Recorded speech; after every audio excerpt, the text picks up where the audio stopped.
Arab Phil covering Mark Stephen Brennan. You're watching Israeli News Live. Friends, I'm sure many of you may already be aware of this, but I felt it urgent that I bring this to your attention from our perspective as well. But Paul Joseph Watson for InfoWars wrote an article about Kremlin insider, war might begin even before U.S. elections. I know this is something that a lot of people have feared for quite some time.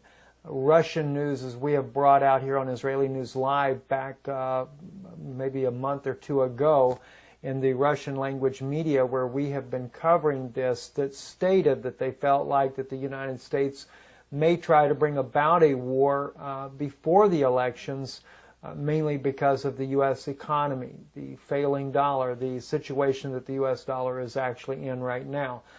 So this was something that was brought out that we'd shared as well. But now we have this particular man here that you see on your screen here that Paul Joseph Watson is speaking about. This is Sergei Markov, who is warning that there could come a war, part of Plan B, as it were, as early as before the elections. And there's so much concern, so much information, whether it be WikiLeaks, it be the latest, as we did in our video beforehand, where O'Keefe did the revealing what the DNC is doing on the inside of the elections there, just the real evil things that are going on in behind the scenes to try to make sure that Hillary Clinton becomes president of the United States. There's just so much baggage that has come out on her, like in no other election in the entire history of the world.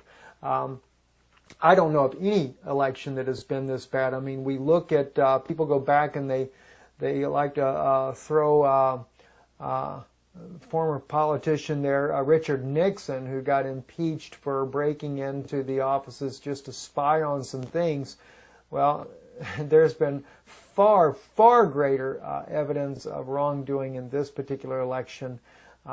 Nothing precedented like it whatsoever in the history of politics. And maybe because of the fact that maybe Donald Trump is not an insider. I know that there's those that say he is. There's those that say that he has a lot of links with the Russians in business, and therefore the Russians are trying to get him into power. Well, one thing I would have to say on that, you know, we need stability in the world. You know, we've seen so much happen over the years, the collapse of the Soviet Union under Ronald Reagan and Gorbachev at that time there, Ronald Reagan working with the Pope of Rome, and so much evil that has happened here and during Obama's administration and even that of George Bush before him. Many people look at George Bush that he was doing a rally cry for the 9/11 attacks that happened on America. But there's a lot of evidence that there were people on the inside that knew what was happening on 9/11, and that it was more so done intentionally to justify to go to war. Now, I can certainly see where outside parties are used, just as we're seeing in the wars there in the Middle East right now. It is a proxy war, whether it be in Ukraine, whether it be in Syria. It is a proxy war between Russia and the United States, but they're only using different soldiers in the battlefield instead. And maybe not so much Syria, but definitely in Ukraine. In Syria, we see that they just want to topple Bashar al-Assad. And so many times I see where John Kerry, even Boris Johnson, run around saying that, well, the war would be over if Russia would just, you know, stop and hand Assad over. The war would have been over as well had the U.S. quit backing all these thugs that go around murdering people, shelling innocent civilians, and beheading children. They talk about war crimes of Russia. Does anybody ever pay any attention to this?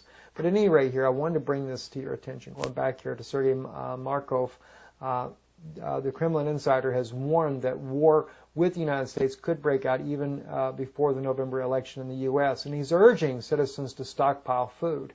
I thought that was kind of interesting to do that. And I wanted to bring this to your attention mainly not to be fearful in what we're seeing here, but as I think good measure. I think anyone that regardless, I don't necessarily believe that even if a war breaks out between the United States and Russia, I don't think it'll be a long war.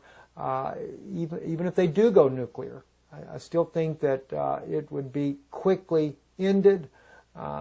but unfortunately there may be a lot of people that die as a result, and that's what's concerning to me. So for me, I think an ounce of prevention is good.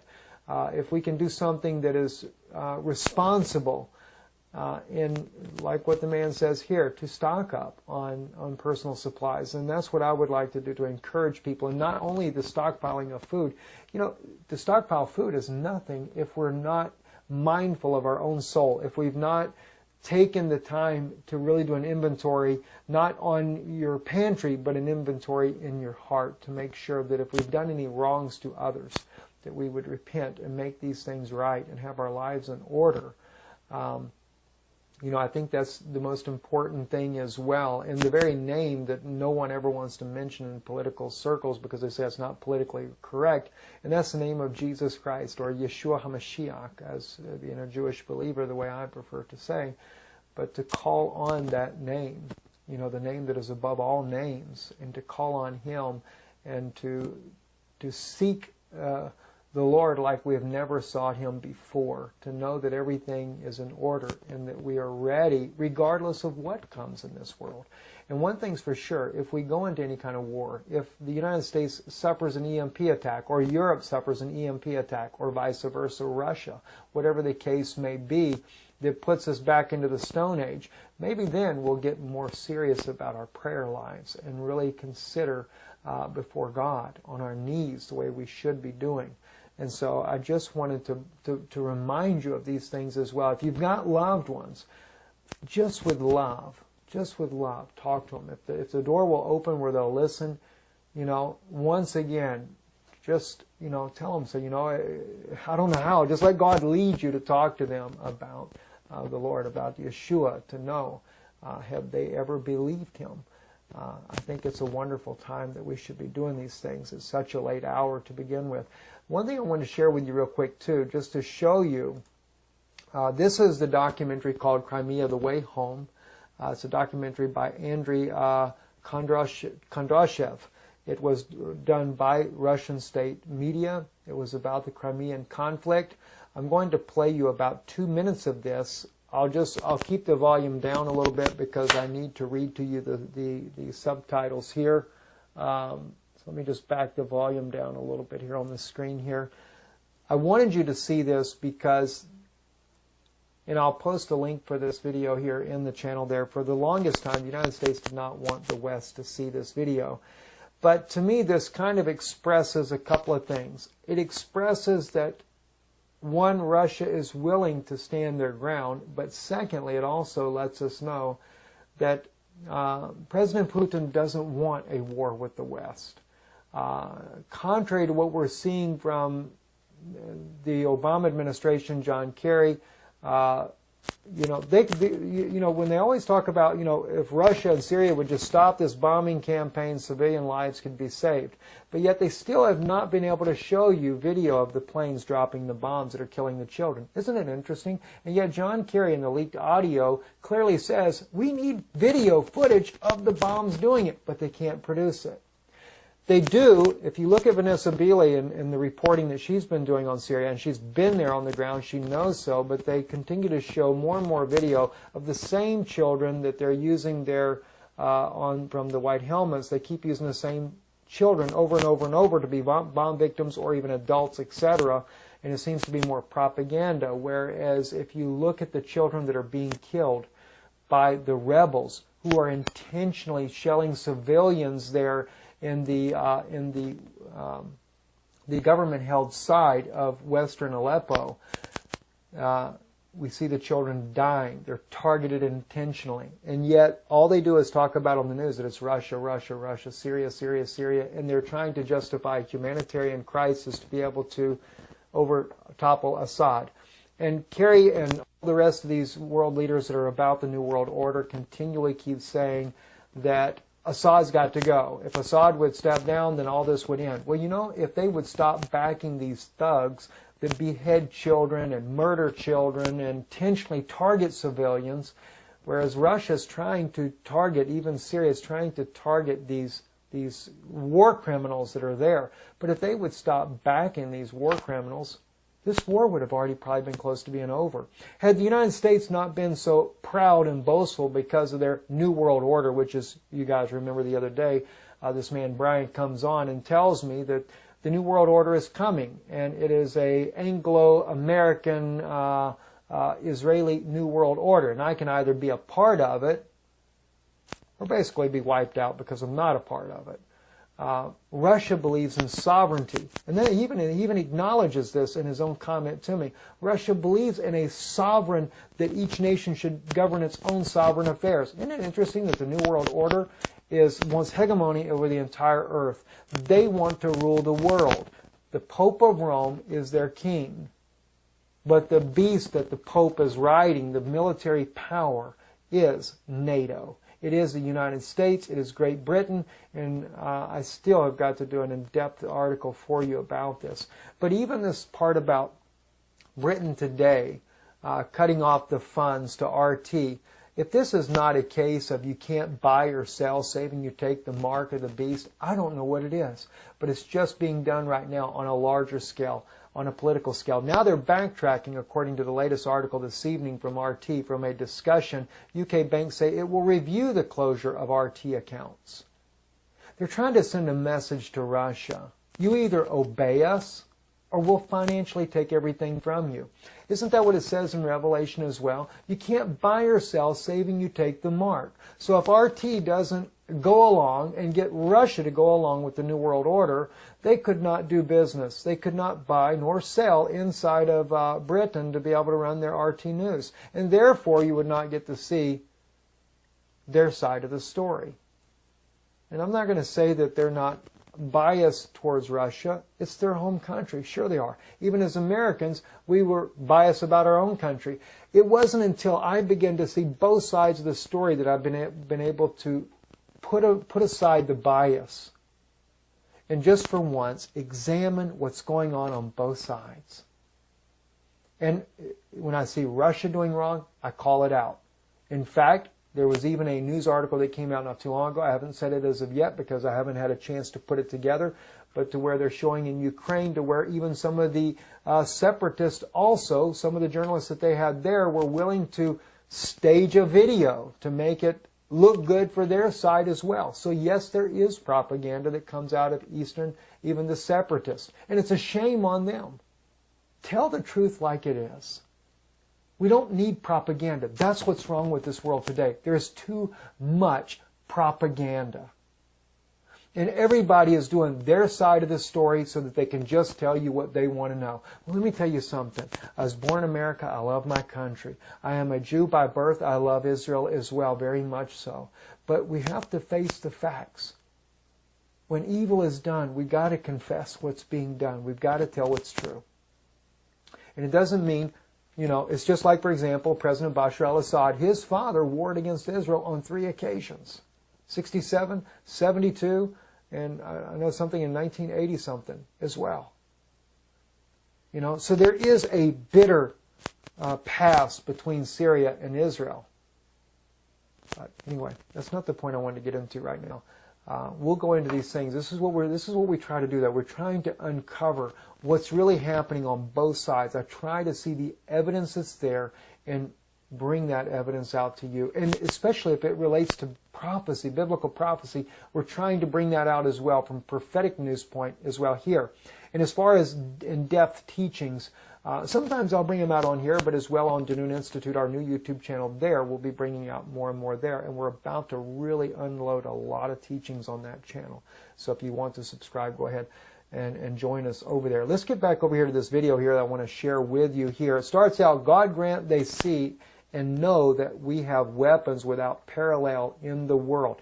This was what one of the commanders was saying here. Now, Putin does say it. I don't know if it'll be in this part of the film I'm going to show you, but Putin also had made this statement about the S-400 system that they had put there on Crimea back when the United States was bringing in the whole NATO coalition into the Black Sea. Putin clearly says they were coming to take Crimea. So they intentionally put their missile system in a wide open area, Putin claims, in order for the U.S. satellites to see that they were there and to know that they meant business. Because he said, we didn't want a war. We don't want a global conflict. But look at what they say here. I want you to see for yourself the way the Russians were thinking and what was really going on over Crimea, that the West claims it was annexed. Even one of Russia's strongest supporters, President Zeman of the Czech Republic, says it was annexed. But he also says it was part of Russia originally, and they should have a right, because the people should have a right to vote if they go back to Russia or if they become part of Ukraine. And I think that even though that the West says that it was not so, that it was really a coercion and all this kind of good stuff, I don't think it was. You have to remember, about 90% of that population are Russian descent and have always been part of the Russian Empire when Crimea used to be a part of Russia for over 200 years. I think what it was is they were afraid of the Ukrainians through this nationalistic thing where they were killing people that had Russian descent to begin with, that they would be massacred. So they may have become part of Russia because of fear of what the neo-Nazis of Ukraine were doing under Petro Poroshenko. Anyway, let's quickly take a couple of minutes here and let me show you some of this. It says, God grant they see now what we have, weapons without parallel in the world. What can this system do, he asked. It is unique because it can fire a state-of-the-art supersonic missile that is invulnerable to all anti-missile defense weapons and cannot be detected by radar. This is, by the way, guys, this is what this S-300 or S-400 system is. They say that it's unstoppable.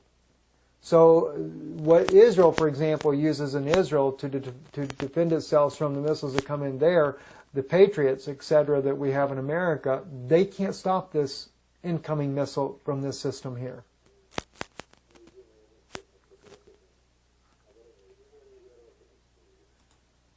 He said this missile, I'll turn it up just a little bit so those of you that can maybe understand can hear it.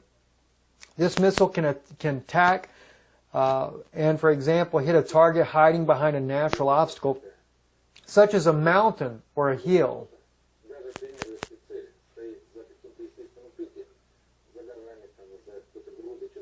This missile will identify a target and destroy it, 100% guaranteed. Remark, Battalion Combat Alert. Assume launch condition 1. Now this is, they're reenacting what happened that day where the USS, I forget which ship that was, they'll show it in a minute, which one was coming in with the NATO forces. Remark, crew combat alert. Remark, prepare for a missile strike, single target.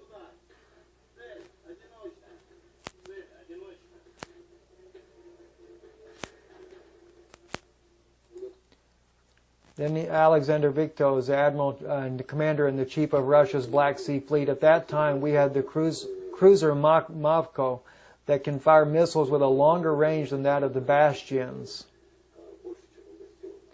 But its missiles were developed in the 1970s, while Bastions is an advanced weapon armed with unique missiles it likes, which Crimea has never had.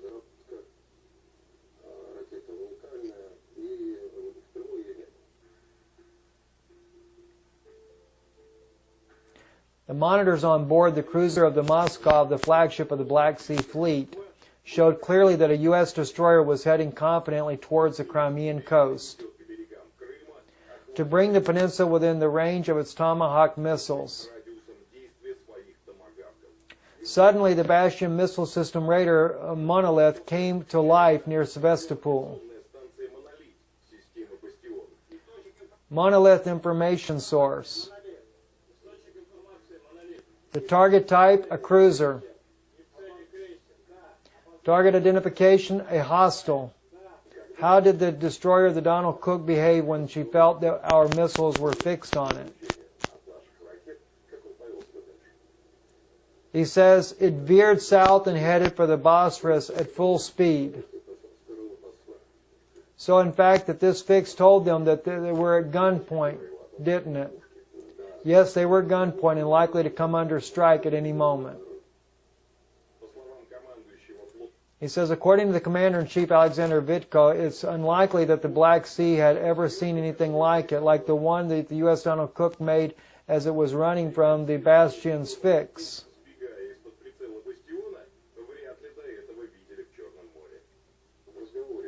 Was it clear to you when you were talking with the Western leaders that they would not interfere militarily?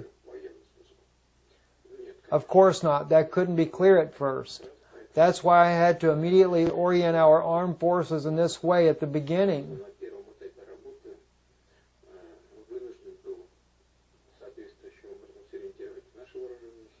More than that, I issued direct orders with regard to Russia's possible behavior in any scenario.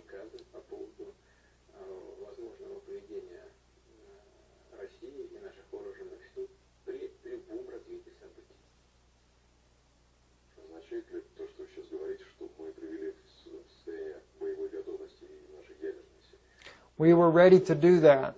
I talked to my colleagues openly, telling them just as I'm telling you now, that historically this is Russian territory where Russians live. Now he's speaking about Crimea in that regards there, that Crimea has always been a part of Russia since the 1700s. It was only in 1956 that the administrative power of Crimea was handed over to Ukraine during the Soviet Union era.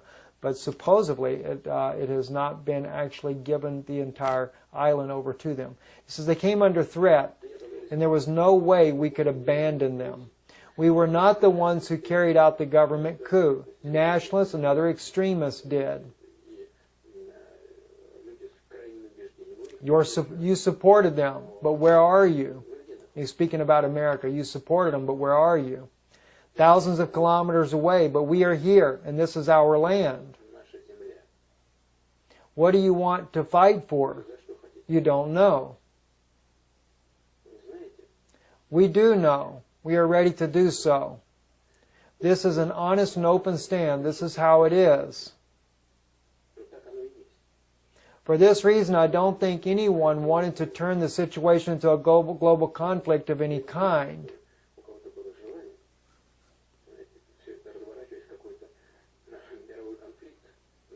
We were not looking for trouble. They just forced us to act this way. That's what I think is very important. I would like to repeat that we were ready for the worst case scenario. However, I assumed that it would go that far. I assumed that it would not go that far. There was no need to excessively fuel tensions. As we were later told, the defense ministry there were military specialists back then who proposed that Vladimir Putin as commander-in-chief. We can actually stop here, guys.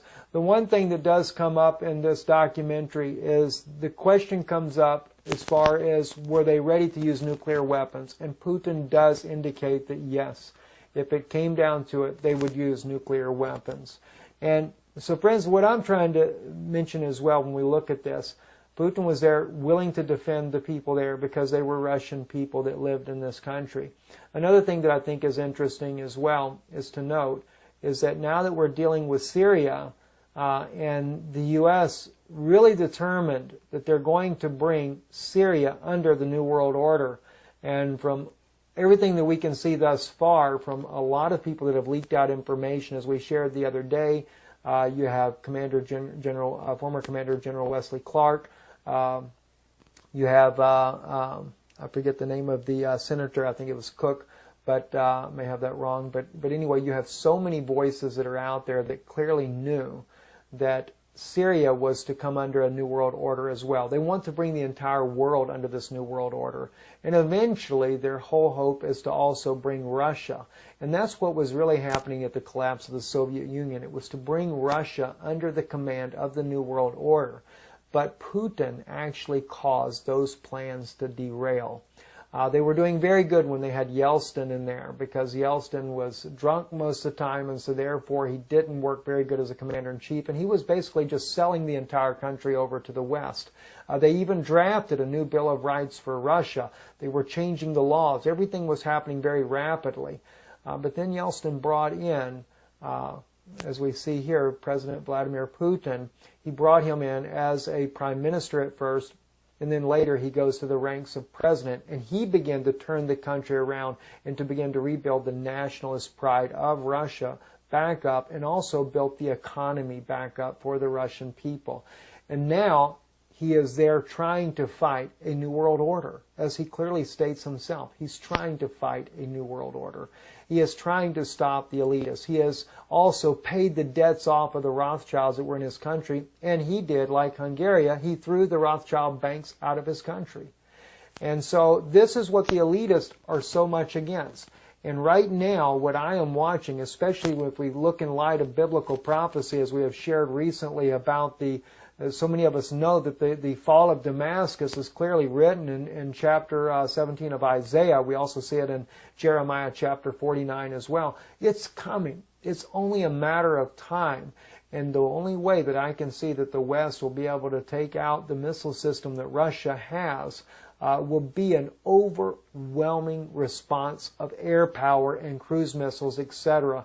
If they do it overwhelmingly to where Russia cannot reload fast enough, that's how they'll do it. But they will do it at a major cost of loss of life and planes and everything as a result. Because if Russia can begin to bring these down, they will. And I'm sure they'll be trying all kinds of things, jamming systems, etc. But as we see the tensions growing, and we see, as you saw here, Russia was willing to protect its people then, they'll do it now. Because you have to remember, Russia is very embedded inside of the Syrian military there, trying to help protect Bashar al-Assad from a complete takeover. And it's not just a matter of a takeover of President Bashar al-Assad, the Syrian people, their country, but it's also because Putin feels like he's fighting so that it does not become the world ran by one Antichrist. That's what it comes down to, friends. The Antichrist wants to control the entire world. And it's not Barack Obama that's the Antichrist. I mean, there's some that believe he is. That's okay. I don't have a problem with that. Maybe he is. But I believe that it's the Vatican pulling the strings of the NATO coalition. And it's very hard to connect them to all of this, but they are definitely connected there. All you have to do is look to see where all the world leaders go to get their final approval, who is the peacemaker, etc. But the time is very rapidly approaching to where they're going to make their move. And they're going to try to bring down not only Syria, but if it comes to it, Russia as well. This is why we see Russia completely surrounded by NATO on every side. And as the man that wrote the little comment to me the other day in the comment section there that we made public on one of our videos there, he said, this is the hegemony of the New World Order. This is what they want to do. It is the Anglo-American, Israeli, as he put it, New World Order. Now that's not the Israeli people, by the way, friends. Now, let me just clarify that as well. The majority of the Israeli people have no idea of the Illuminati Rothschilds that are in behind the scene. That's a very small minority. But that little minority is wanting to put the Pope of Rome at the head of the world, stage there in Jerusalem. They've been getting Jerusalem ready as an international, United Nations-controlled international city. And unfortunately, my Jewish brothers and sisters that live in Israel have no idea. But we're going to expose it one step at a time. And we're going to be giving you more of that information as well. Anyway, thank you for watching. If you'd like to support the work we do here, we really do need your help in what we do. And we thank you for being a part of that. You can go to IsraeliNewsLive.org. You see it here on your screen here at the end of this video, IsraeliNewsLive.org, or IsraelReturns.com, either website there. And you can go. Thank you for watching. Shalom.